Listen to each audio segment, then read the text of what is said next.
বৌদি আমি লাগাবো। না না, আমি কিছুতেই লাগাতে দেবো না। আরে অসুবিধা কোথায় আর সমস্যা কোথায়? কোথায় অসুবিধা কোথায় সমস্যা সেটা আমি বুঝবো, তোমাকে বুঝতে হবে না। বৌদি বৃথায় রাগ করছো, ব্যাপার তো সামান্য, বুঝতেই পারবে না। সামান্যই হোক আর অসামান্যই হোক, হবে না মানে হবে না। আরে দরকার হয় টাকা পয়সা দেবো।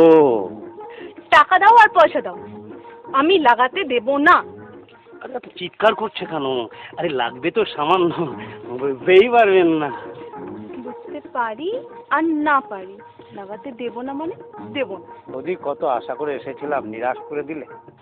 তোমরা তো আলছাল, কত বড় বড় নেতা মাফিয়া, এমনকি আমার বড় এসেছিল, তাকেও লাগাতে দিইনি। হ্যাঁ, দাদাকে লাগাতে দাওনি? কেন দাওনি বৌদি? দাদার গন্ডগোলটা কি? মুখ পোড়া আমার বাড়ির দেওয়ালে মদের বিজ্ঞাপন লাগাবে বলে তৈরি ছিল, তাই আমি লাগাতে দিইনি।